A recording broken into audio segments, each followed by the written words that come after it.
Welcome everybody to Small Man Jiu-Jitsu Podcast. Today I have the pleasure of interviewing my friend Brandon Medeiros. How are you doing today, Brandon? I'm doing good, Rob. Doing very good. That's good. That's good. I haven't seen you in a while. I'm trying to remember the last time we saw each other.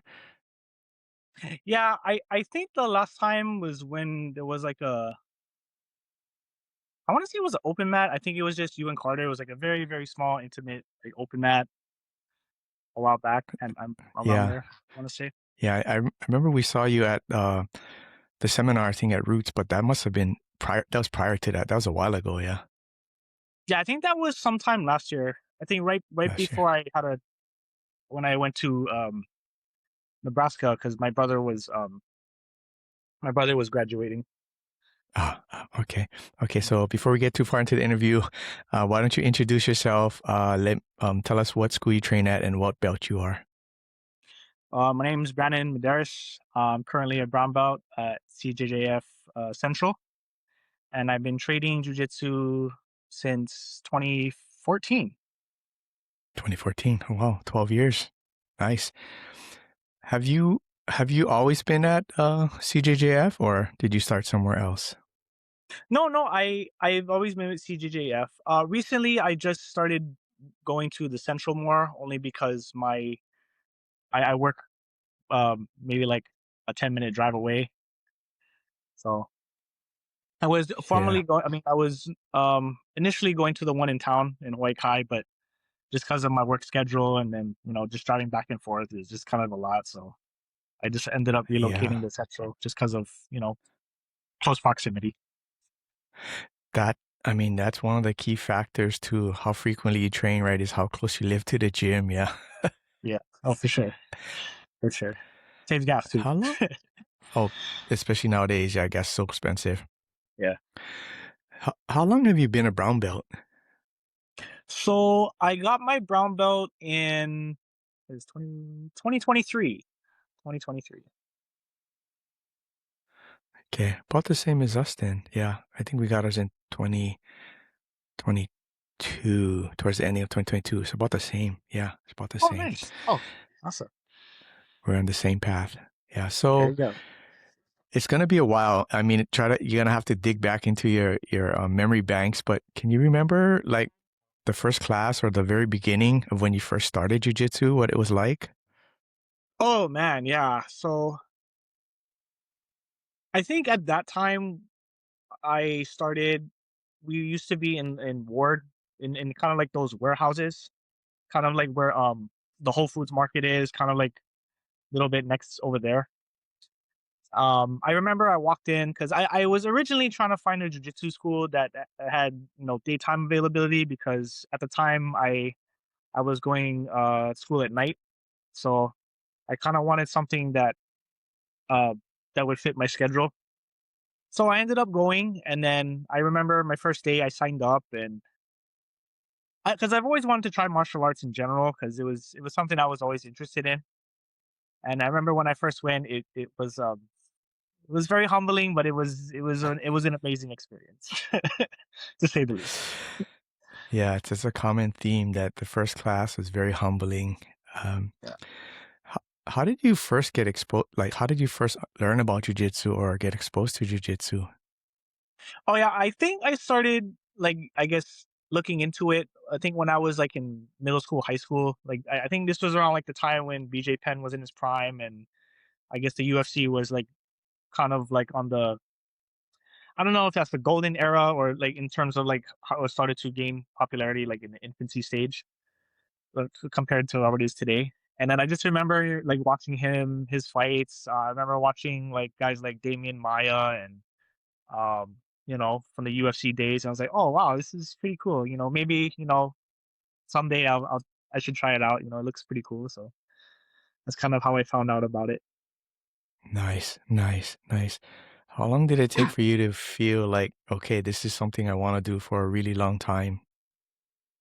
Oh yeah, so in my when I first started when I was white belt, I was still it was fun, but I never really like kind of under like didn't really kick in yet. But it wasn't until I got my blue belt, and then I that's when like that was the moment where I kind of started putting the pieces together. Because, and I'm sure you can attest to this, because especially if you don't have any martial arts background, which I never had. You know, you're going in there, they're teaching you all these techniques, and it's like so much to remember, and then you know it's kind of hard to kind of learn right off the bat in terms of like catching on the moves. But then when I started getting my blue belt, I started to slowly connect the dots, and then I started working on my guard, and then I got comfortable with that, and then I remember there was a specific role where was I was doing, like, I think it was like a lasso sweep, because I could never hit like lasso sweeps for my life if my life depended on it. But I just remember, like, when I first hit that sweep, I was like, oh damn, yeah, this is okay. And then from there on, it just kind of trickled, and then I just started falling in love, and then I started to like the learning aspect of it. If anything, if I never had any answers, I would always ask. I was always eager to learn. So I think that's kind of when I kind of got hooked and took it more like, oh wow, this is. I think I want to do this for as long as I can. And plus, too, I feel like it helps me with my mental state. Because I'm sure you can attest. When you're working jobs, you're just stressed out and you need an outlet, and that's kind of what it was for me. It's like a therapy for me. Yes, yes, definitely. In those so that blue belt phase where you started to catch on, was there somebody that sticks out that kind of helped you to get better at it, or did you feel like you put in a lot more of your own effort to get to that point where you started to gain some successes in your techniques? Yeah, I think it was a combination of both for sure. I know one of my good training partners at that time. His name was Richard Hofschneider and Kyle Anchetta. They were like my two training partners, and a couple other people. But those two guys helped me out because they were the ones that, like, every time class was over, or maybe like 20 minutes before class started, we would get there really early. We would just drill moves on each other. I remember even after class, we would spar with each other, and we would always open to drill, and then we would try it out the next class we go. And then, but what I think what helped me, and with both of them specifically, is that they were specific teammates of mine that I could go balls to the wall and I would never get hurt.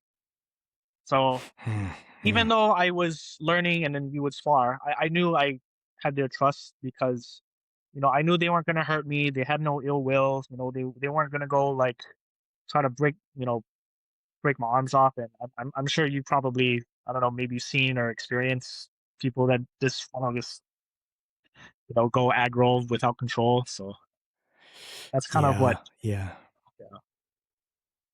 Yeah, yeah.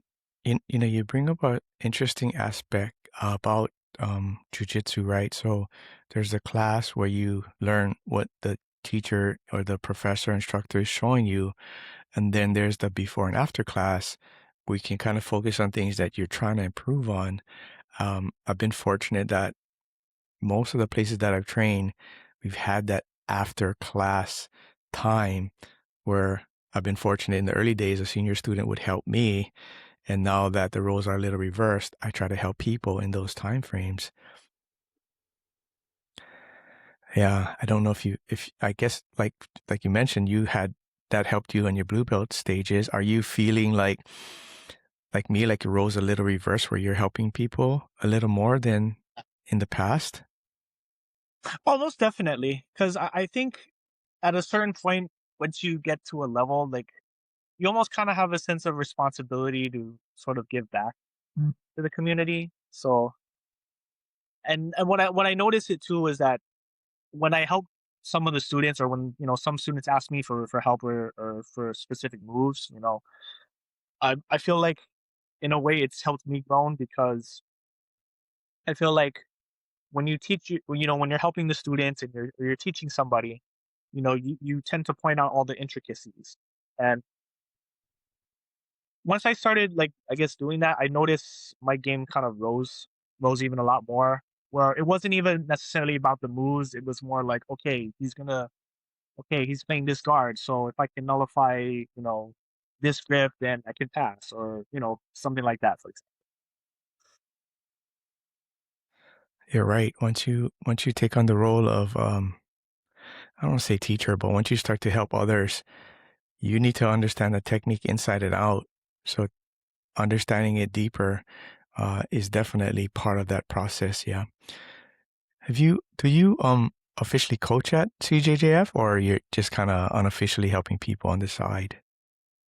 I just, help out the students when I can, whatever. Because my work schedule kind of conflicts right now, so I haven't really made that much time to go train.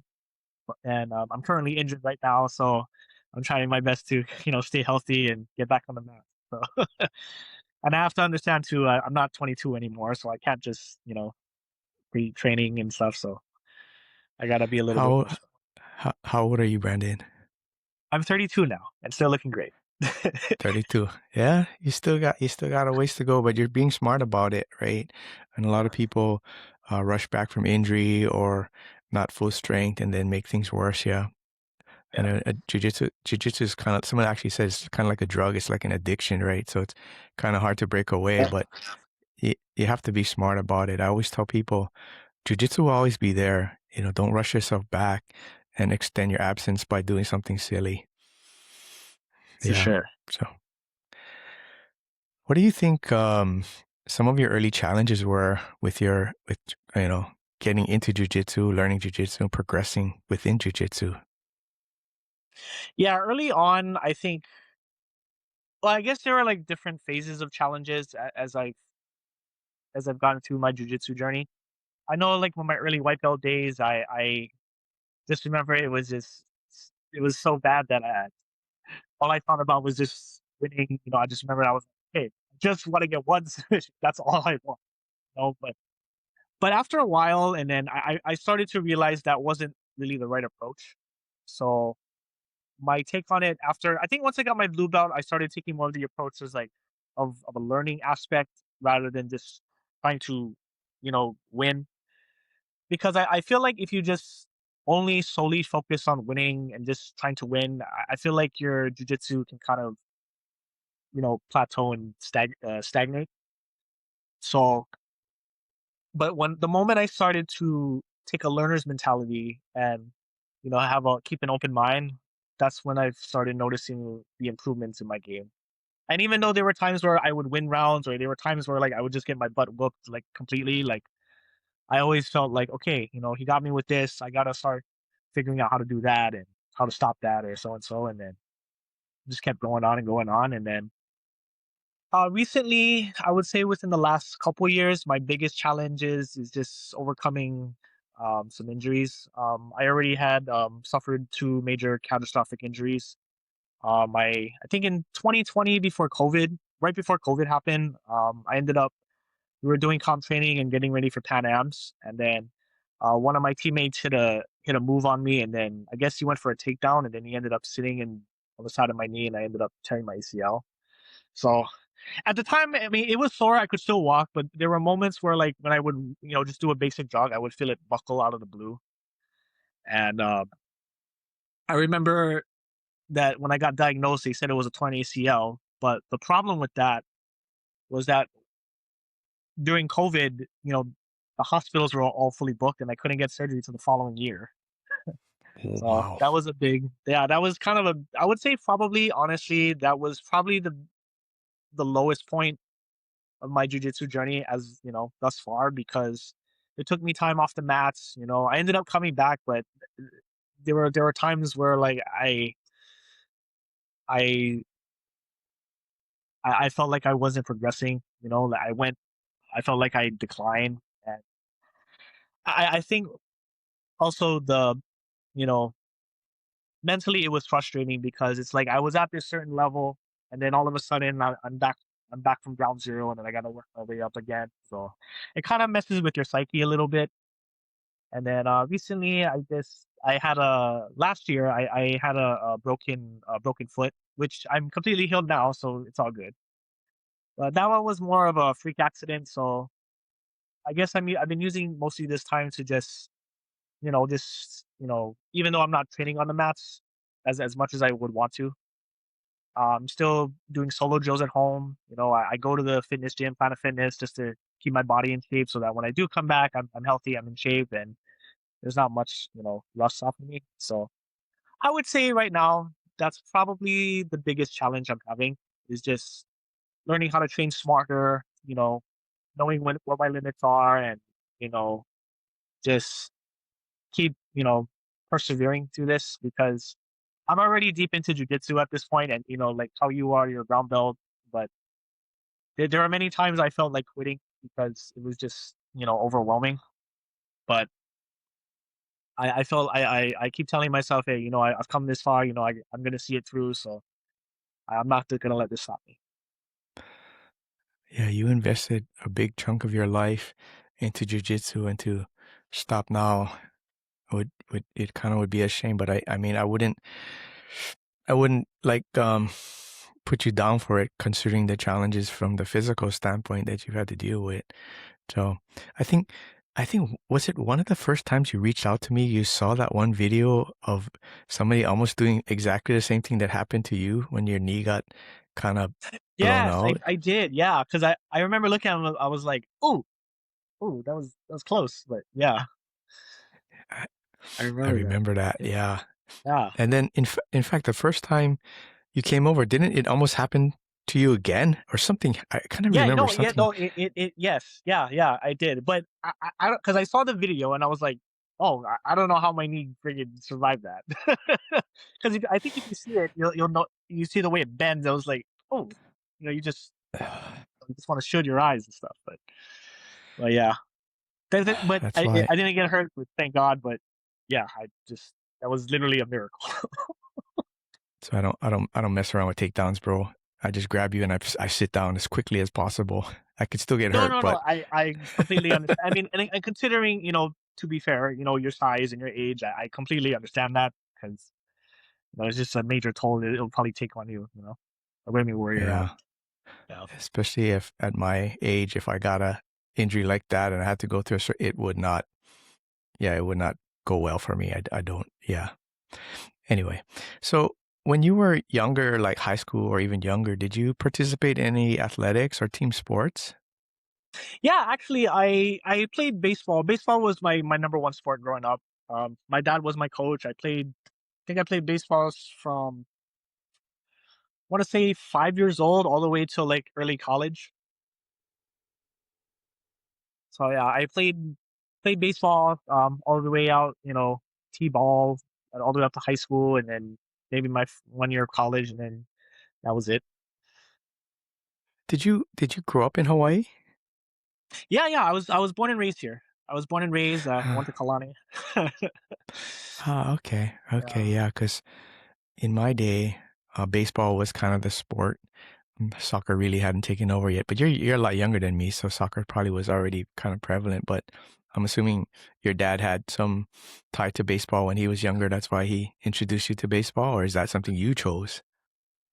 No, he introduced me to it, and then I just played it, and then I mean I did play other sports like football. I played basketball, but I that just wasn't my sport personally. But I knew baseball was my thing because I just kind of had a niche for it, I guess, for lack of a better word. Ah, okay. So did you Yeah. ever have aspirations of like playing like at a professional level? Surprisingly, no, but I did wanted to, at least play in college just for the experience because I already knew because I'm not a superstar athlete. I wasn't like gonna hit like 30 home runs or anything like that. So, but but it was fun. I was a pitcher. I didn't throw very hard, but I mostly played pitcher and outfield. Yeah. Okay. Well, that I guess that I mean any sort of athletics, I believe, in younger phase of life helps you in multiple ways, right? Understanding how to train, even the competition mindset. So that's good that you were exposed to that. So, speaking of competitions, um, you've competed before, right? I've done a few, not a lot, but I've done a few. Okay. Do you remember your first competition? Oh, bro, yeah, I actually do, yeah. So I remember I was white belt. I think I was only like 3 months into jujitsu or something like that, and I don't know what I was thinking. I just signed up, and then I just remember I was so nervous that I was.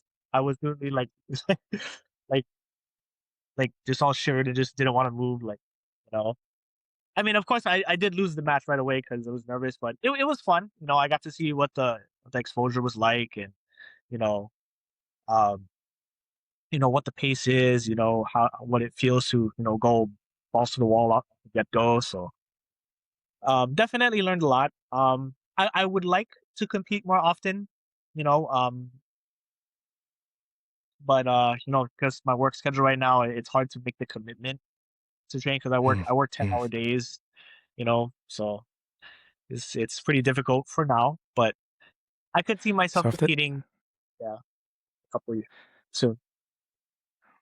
okay, so after that first experience, did you sign up right away, or did you try to train harder, or what was the gap between the first and the second competition? Well, I think this difference was is it kind of getting kind of exposed a little bit just in terms of the pace, and then I worked hard on just trying to maintain my cardio and make sure like I would be more intentional when I train in class, like because especially when like during comp training, but in those days I remember I just focused on, okay, I got to do this, this, this, this, this. Oh, he's doing this, and then you know, so it was more so just focusing on like refining my moves and also building my endurance. Hmm, hmm. When was the last time that you competed? Oh, last time I competed was in 2019. Ah, okay, so what is that? Blue belt?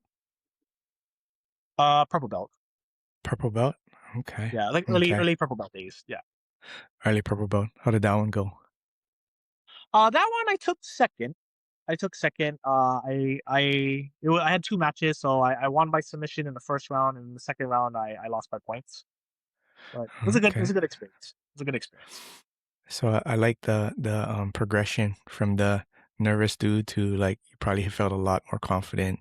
You're much better prepared for that last competition you did. Yeah, Yeah, no, definitely, definitely. that's good. That's good. Do you do you try to? I know you've been out of training for a little bit, but while you were going, going at it pretty good. Is there somebody that you try to model your jujitsu after? Oh, that's a good question. I guess there were a couple people that stood out, but it kind of changed over the years as I've gotten higher in rank. Like I remember, like when I was like blue belt, purple belt, I really liked watching. I used to watch like the old school guys. I used to watch Terere. I used to watch Cobrinha, Michael Langhi, and um Marcelo Garcia too. You know, because I always played a lot of butterfly. Like purple belt. I started kind of liking that, and then uh yeah, guard wise, I would say those were like my biggest influences. And then when it came to when I got later in purple belt, and then I started doing judo, I started watching guys like Roger, Shanji Ibero. Um, I would watch Dominic Bell, who's probably one of my personal favorite competitors. I mean, I know he's a masters competitor now, but he's someone I really like just because of his stand up game and how he implements it well in jujitsu. Um, but yeah, in terms of the simplicity of it and just refining it with the basics standpoint, I really like Roger Gracie's game because his goes to shows is that like he doesn't need anything fancy. He doesn't need berimbolos or like lapel guards, which there's not absolutely nothing wrong with that because I still play those myself. But I think that just goes to shows how strong his foundation is. And I think once you have a solid foundation, I feel like you can pretty much break the rules and and do whatever. So that's kind of how I those are kind of my influences. So if I were to ask you like most recently, what is your jujitsu game? Like what do you play? Top, bottom, pressure, outside passing, takedown, guard. Kind of explain to me your mindset when it comes to how you play your jujitsu. Oh yeah, yeah. So um I guess there's like different aspects of it, like you said. So passing wise, I've been really liking the like pressure passing. Like I really like the leg weave positions. I really like I do like knee cuts, and I like I like passing the mount because I feel like mount is like pretty much the guys. Once I get there, it's pretty much done. But recently I've been. I mean, I know I'm out, but recently I've been really liking the back a lot. Like getting your chokes and a lot of kimuras and stuff. Guard wise, I really it's funny enough because I know you're a half guard guy, so I started playing. I've been recently starting, developing a love for deep half, and but I mostly play like Lasso and Spider. That's like my favorite game. Like Delahiva X. But recently, I've been liking deep half a lot because I would always use it as like as an escape guard. When guys almost passed, I would just always go to deep half, just to survive. But I didn't realize like there's like it's a really good it's a good position to like escape and make sweeps, and then you know it kind of catches people off guard because people don't especially nowadays with the competitors now you don't really see a lot of deep half players unless you're like in the heavyweights. But yeah, I really started liking that a lot. So I would say bottom game wise, I really like any open guard like Spider, Lasso, Delakiva X. Uh, I do love half guard, Butterfly. Takedown wise, I really like. Well, if it's the gi, I would say my favorite takedown would be um, Uchimata, Osotogari, and uh, Tomonage Sumigaishi. Those are my four favorite takedowns. Yeah, because we didn't talk about it, but you do judo also, right? Yes, What belt are you in judo? I'm a brown belt. Brown belt. Nice. I guess so because you're rehabbing, you're probably not training judo either. Yeah, not that much. I just been mostly right now for the time being. Just been doing like a lot of solo drills and just to find ways to stay in shape, keep my body, keep the muscle memory alive. When you are training judo, where do you train over at? I train at right now. I train at Honolulu Judo Club under Kevin Asano in Mm. Kalihi. Oh, very nice. Very nice. Yeah, having that either judo or wrestling in addition to jiu-jitsu really helps. From that standpoint, you have the standing and the ground game. So yeah, envious of that. How long have you been doing judo? Yeah, so I started judo in 2018. So almost maybe 8 years. 8 years now. 8 years. Okay. Wait, is Okay. it eight? Is it 8 years or wait? Yep. Yeah, Yep. that's about right. 2026. Yep. 2026. Yeah. Time Yeah. flies by. Yeah. Yeah. So I know you mentioned you have a tight work schedule. What do you do for your profession? So currently, right now, I'm a detailer at a dealership. So I detail Okay. cars, I Okay. paint cars, and all that stuff. Oh, very nice. Does is there any crossover that, lessons or things you've learned from jujitsu that you can apply to your professional side or even personal side of your life? Oh, absolutely. Yeah. I think think just learning how to stay calm under pressure. I think that's one of the biggest takeaways. And just, I guess, learning in general, just learning how to stay calm in high pressure environments. Because I'm sure everybody goes through this, but when you're at work, when it's really busy and guys are like in your ear, they're yelling, or hey, I need you to get this done. I need you to fix this. They're just constantly hectic back and forth. So it taught me how to like just remain calm and just focus on what I can control and what my task is, and I try to apply that to every aspect of my life as best I can. I'm Right. not saying I'm perfect, but I do the best I can. Nice. Very nice. So I know you mentioned you go to train work out at the gym. Some are there any other physical activity type things that you do to help you stay in shape? Yeah, just recently, well, outside of the gym, I like going for long walks. Because it helps me. It's like in a way, it's kind of like meditation in a sense where like, you know, when you're stressed out and, or I feel like, oh, I feel lazy, I like to go for a nice long walk. I like to walk my dogs sometimes. I have 3 dogs, so I like to go walk them when I can.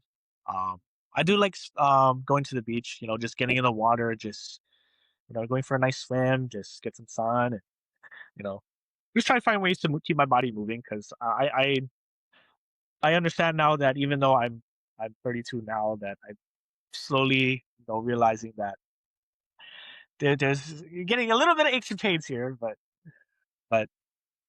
but even more so, like it's important. I'm realizing it's important for me to just to stay mobile and keep moving. Good, good. Yeah, especially, I mean, we're in Hawaii, right? Why not take advantage of the nice weather, the beaches? I mean, we have a high cost of living, so we might as well take advantage of what we got here, right? That is very true. I 100% agree with that. So, so along those lines, are there things that you do to for recovery? So, when your body feels kind of worn or you kind of beat up, is there any things that you try to focus on or try to do to help with that? Yeah, I try to make sure I get some enough protein. You get protein, and I try to get some. I try to get as much sleep as I can. Uh, I like going in the. I just like going in the water in general because it helps me you know it calms my body and it just help depletes a lot of things and um yeah, I would say just a lot of rest. A lot of. I try to stretch a lot too. You know because eventually they're gonna shrink if I don't do anything. So I try to Yeah, stay mobile true. member. So yeah, I would say Ha- those are the main things I do for recovery. have you tried or done yoga? I did actually. In fact, that's funny you say that because I was just I did yoga with my wife a couple times. Like I guess on our own, we would go in the yard and then we would try some stretches out, and I felt good because like every time I would do like stretch with her and stuff like that, I always slept good. I would wake up feeling rejuvenated. My body's a little bit less sore or not sore at all. So definitely definitely something I should really invest in more. Yeah, something I recommend to people, yoga. I mean, there's like a million YouTube videos. I mean, you could watch that and just get some ideas on what kind of stretches. I mean, ideally you have somebody that's leading you, but understanding people have tight schedules and can't always get to the classes. It's like you said, just moving at home Yeah. is probably just is better than nothing, right? Oh, absolutely. Because and I'm sure you probably felt this way too, but I'm sure you can relate because there's times where if you don't train for a while or you're just not moving, it tend to kind of screws with your head a little bit and you get all depressed and you get so I think to your point, just as long as you're when you make time to train, then you release the good hormones, the called the what is that called, the endorphins For or whatever. endorphins, yep, yep, for Endorphins, yeah, sure, yeah, yeah, yeah, for sure. yeah. Yeah, I know that not to veer off to a different topic, but I know that you you're kind of like me. You like going to Japan. Oh, absolutely. You already know. In fact, and it's funny you say that because last year that was my very first time I've ever been out of the U.S. My very first Uh, time. I've never been to Japan on my. I mean, I think a couple years ago I made it a goal to go to Japan because then me and my wife started dating, and then I got the chance to go last year. And if I'm being quite honest with you, if I couldn't live in Hawaii anymore, I would probably be living there. y- yeah, because you were there for quite a while. Yeah, how long were you up there? Sadly and unfortunately, it was 3.5 weeks, which was not enough. Man, for first time, 3.5 weeks. That's awesome. That's pretty good. I mean, but the thing is, even with 3.5 weeks, I mean, you can only cover so much ground. It's like, man, I wanted to do this, this, and spend more time here, but Japan's just so big.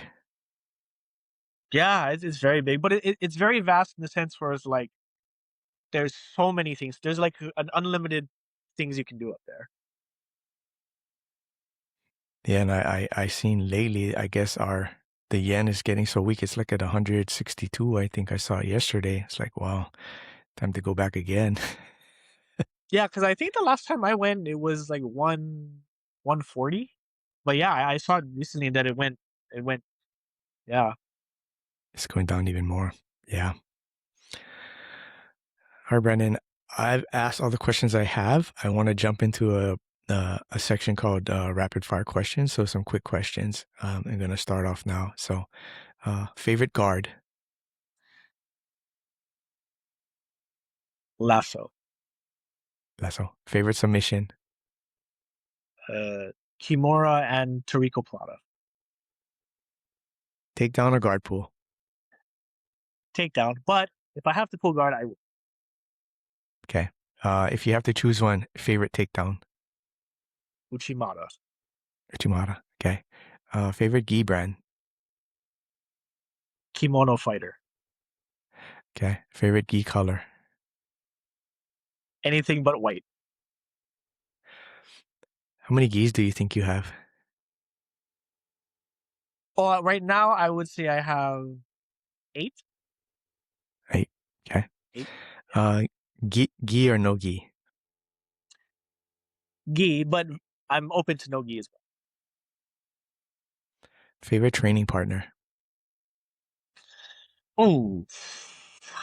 Okay, well that's a good question. Kyle, if you're watching this, you're one of my favorite training partners. shout out. Just, Shout out to you, dude. Justin, Justin, if you're watching this, you're one of my favorite training partners. Richard, I don't know if you're watching this, one of my favorite training partners, and everybody at the gym, they're my favorite training partners. But those 3 guys specifically, I'm sure there's more, but that's the only 3 I can think of right now. Okay. Have you Yeah. ever had to use your training outside of the gym in a self-defense type situation? Honestly, I almost did. At one point, there was one point where I thought my life was in danger, but thankfully, I didn't have to use it. I was able to de-escalate the situation and make sure the guy went off safely. But yeah, Okay, I was very close, but I did not have to use it. So yeah, it's good. okay, that's good. I like to hear that people haven't used it and and they've used their words to de-escalate. That's the first and foremost thing that I tell people. Jiu-jitsu is not for fighting. You should be using your words to de-escalate the situation. If you're backed into a corner, and to your point, if your life depends on it, of course, or your family's being threatened, but anything short of that, just de-escalate. Yeah. Best training advice you've ever received? Focus on improving, not proving. Improving, improving. I like that. I like that. Favorite post-training meal? Oh, uh, oh, you got me on this one. Um,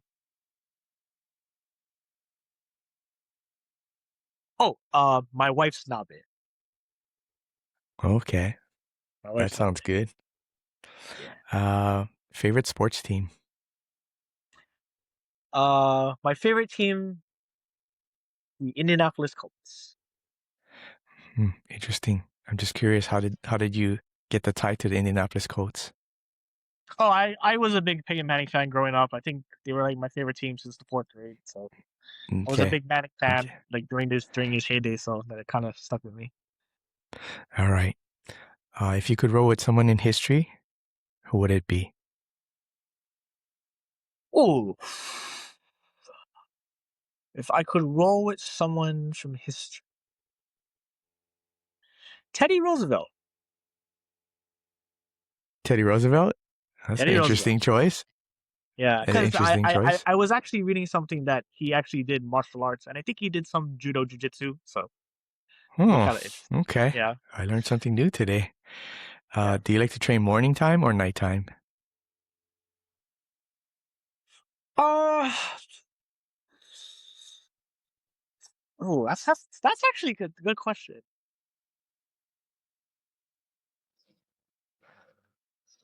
I like to train both, but I would probably say morning only because I can get it out of the way and I have the rest of the day to just do whatever I want. I got the hard stuff out of the way. So, but I do like training nighttime. But if I really had to choose, I would say morning. Hmm. What's your biggest fear? Oh, uh, uh, not doing the things that I should have done. Mouthpiece or no mouthpiece? Oh no, no mouthpiece. No Unless this mouthpiece. punches Okay. it. Unless this punches it. No punching in jiu-jitsu. Definitely no punching in jiu-jitsu. Yeah. Dogs or cats? Oh, dogs all the way. Dogs. Dogs. Pizza or sushi? Oh, I'm only saying pizza because I can't really have sushi that much anymore because my allergies. I have delayed allergies. I don't know why because I used to love sushi growing up. So unfortunately, Okay. Coffee or energy drink? oh, coffee. Coffee. Gotta have coffee. Okay. All right, Brandon. Thank you for taking time out today to tell me about your journey and share your story with me. So I want to give you a chance to shout out anybody you want out there. Okay, well, I want to shout out my school, CJJF. I want to shout out my mom and dad, my brothers, my wife, who's been my number one supporter. Um, and I want to shout you out too because I'm very honored that I get to be on the podcast. So thanks.